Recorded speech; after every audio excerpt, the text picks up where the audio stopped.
دہشت گردوں کا حملہ ناکام، پولیس کی جوابی کارروائی کے بعد دہشت گرد فرار ہو گئے۔ بنوں میں میران شاہ روڈ پر نامعلوم افراد کی فائرنگ سے پولیس اہلکار جاں بحق۔ جمرود میں بائی پاس چوکی پر شدت پسندوں کے حملے میں 2 سپاہی زخمی ہو گئے۔ کرک اور میاں والی کے سنگم پر واقع پہاڑوں میں دہشت گردوں کا کیمپ تباہ کر دیا گیا۔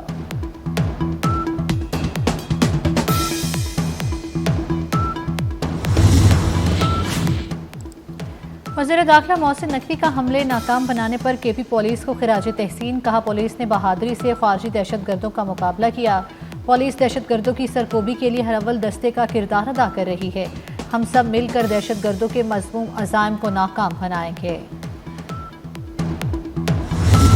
استعفے سے معاملہ حل ہوتا ہے تو حاضر ہوں، پی ٹی آئی کے مستعفی ہونے کے مطالبے پر وزیر دفاع خواجہ آصف کا جواب۔ پی ٹی آئی رہنما اسد کیسر نے کہا تھا وزیر دفاع اپنی نااہلی کا ملبہ پی ٹی آئی پر ڈال رہے ہیں۔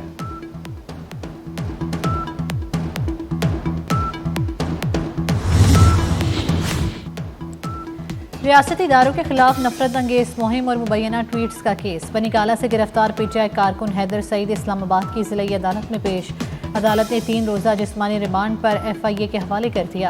ملزم حیدر کے خلاف ایف آئی اے میں مقدمہ درج ہے۔ ایف آئی اے کے مطابق ملزم کے سوشل میڈیا اکاؤنٹس اور ڈیجیٹل شواہد قبضے میں لے لیے ہیں۔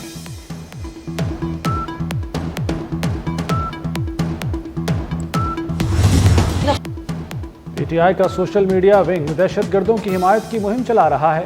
سوشل میڈیا بریگیڈ نے پہلے ہی جعفر ایکسپریس حملے کی تیاری کر رکھی تھی۔ بیرون ملک بیٹھے بھگوڑے پاکستان کے خلاف زہر اگل رہے ہیں۔ وزیر اطلاعات پنجاب عظمہ بخاری کی کڑی تنقید، سوال کیا کہ وزیر اعلیٰ کے پی کس بنیاد پر افغانوں کو شہریت دینا چاہتے ہیں؟ دہشت گردوں کے تانے بانے افغانستان سے ملتے ہیں۔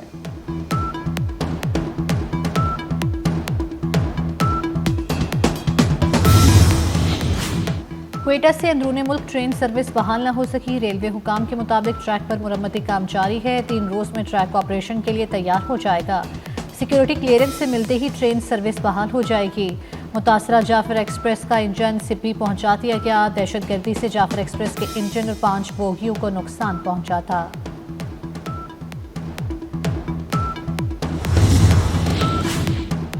سوشل میڈیا پر منفی پروپیگنڈے کا الزام، پی ٹی آئی کے 16 افراد 18 مارچ کو دوبارہ طلب۔ فردوس شمیم نقوی، میاں اسلم اقبال، حماد اظہر شامل، اون عباس، وقاص اکرم اور زلفی بخاری کو بھی طلب کیا گیا ہے۔ جے آئی ٹی نے علیمہ خان کو بھی 19 مارچ کو طلبی کا نوٹس جاری کر رکھا ہے۔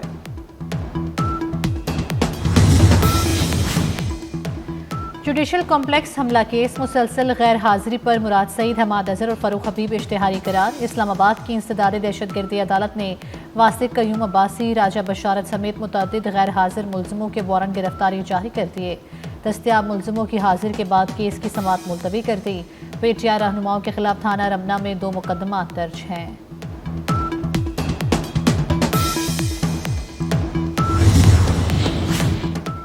وزیر اعظم سے امریکی آئی ٹی کمپنی کے وفد کی ملاقات، شہباز شریف کا پاکستان میں سرمایہ کاری میں دلچسپی کا خیر مقدم۔ وزیر اعظم نے امریکی آئی ٹی کمپنی کو پاکستان میں عالمی معیار کا کال سینٹر قائم کرنے کی تجویز بھی دی۔ کہا آئی ٹی میں $25 ارب کی برآمدات کا ہدف ہے۔ ہدف کے حصول کے لیے کمپنیوں کو سہولتیں دے رہے ہیں۔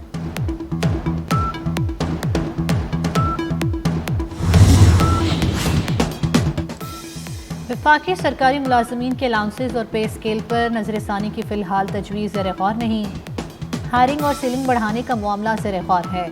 وزیر خزانہ محمد اورنگزیب نے تحریری تفصیلات قومی اسمبلی میں جمع کرا دی۔ وزیر اعظم جلد صنعتوں کے لیے بجلی سستی کرنے کا اعلان کریں گے۔ وزیر اعظم کے معاون خصوصی ہارون اختر کا ایف پی سی سی آئی میں اجلاس سے خطاب، کہا ایکسپورٹ فائنانسنگ اسکیم میں بھی ریلیف دیا جائے گا۔ وزیر اعظم معاشی شرح نمو کو 5 سے 6% پر کرنا چاہتے ہیں۔ سرمایہ کاروں کا اعتماد بحال کرنا ضروری ہے۔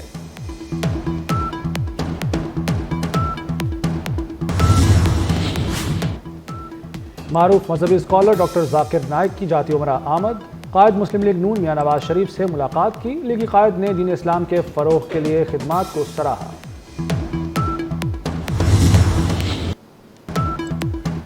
ایف آئی اے افسر پر رشوت کا الزام، اداکارہ نادیہ حسین نے بیان ریکارڈ کرا دیا۔ کہا جعل سازوں نے مجھ سے پیسے مانگے، چاہتی ہوں جعل ساز کو پکڑا جائے اور اسے سزا ملے۔ اگر کسی کو ایسی جعل سازی کالز آتی ہیں تو ایف آئی اے میں رپورٹ کریں۔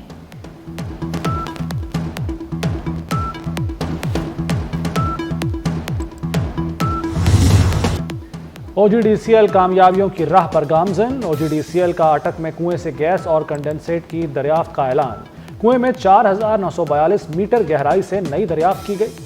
ترجمان کے مطابق کنویں سے 13.95 MMSCFD اور 430 بیرل یومیہ کنڈنسیٹ کی پیداوار حاصل ہوگی۔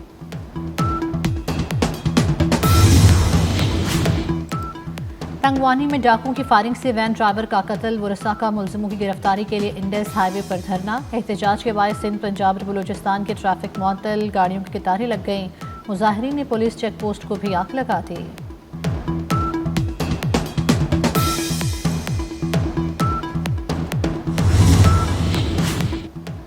امریکہ کے یمن میں حوثیوں کے ٹھکانوں پر فضائی حملے، ساحلی شہر حدید کو نشانہ بنایا۔ حملوں میں 53 افراد جاں بحق، 100 سے زائد زخمی ہو گئے۔ جاں بحق افراد میں حوثی رہنما انصار اللہ عبد الملک شامل۔ امریکی عہدیدار کا یمنی حوثیوں کے 11 ڈرون مار گرانے کا دعویٰ۔ حوثیوں نے اسرائیلی جہازوں کو نشانہ بنانے کا اعلان کر رکھا ہے۔ اقوام متحدہ کا امریکہ اور یمنی حوثیوں سے حملے روکنے کا مطالبہ۔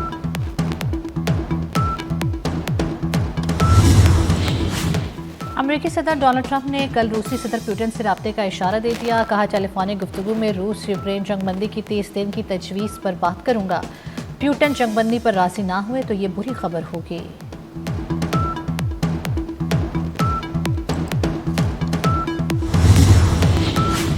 امریکی صدر ٹرمپ کے جارحانہ اقدامات جاری۔ سابق صدر بائیڈن کے صدارتی معافی کے حکم نامے پر اعتراض لگا دیا۔ کہا بائیڈن نے حکم نامے پر خود دستخط نہیں کیے۔ بائیڈن نے آٹو پین سے سائن کیے جن کی قانونی حیثیت نہیں۔ بائیڈن نے کیپٹل ہل حملہ کیس کی تحقیقاتی کمیٹی کے ارکان کو معافی دی تھی۔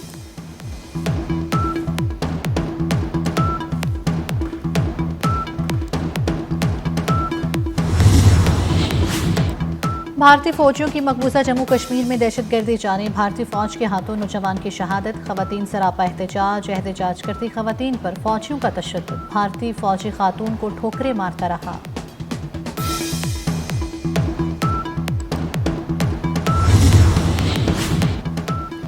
کراچی میں آسمان پر شہاب ثاقب کے دلکش مناظر۔ شہاب ثاقب کے نظارے رات 2:43 پر دیکھے گئے۔ ماہرین فلکیات کے مطابق زمین کے مدار میں کروڑوں شہاب ثاقب موجود ہیں۔ یہ زمین کی فضا میں داخل ہو کر روشنی پیدا کرتے ہیں۔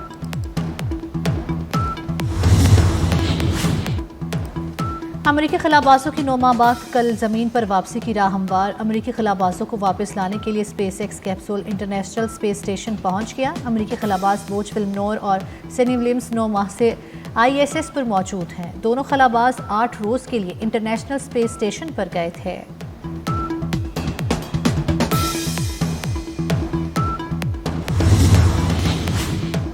پاکستان اور نیوزی لینڈ کے درمیان دوسرا T20 میچ کل کھیلا جائے گا۔ قومی کرکٹ اسکواڈ کرائسٹ چرچ سے ڈونیڈن پہنچ گیا۔ میزبان سائیڈ کو سیریز میں 1-0 کی برتری حاصل۔ قومی کپتان جیت کے لیے پرعزم، کہتے ہیں دوسرے میچ میں کم بیک کریں گے۔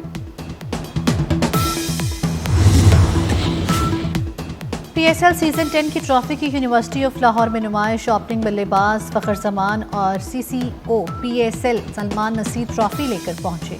شائقین نے ٹرافی کے ساتھ سیلفیاں بنوائیں۔ فخر زمان نے کہا مشکل وقت میں ٹیم کو سپورٹ کی ضرورت ہے۔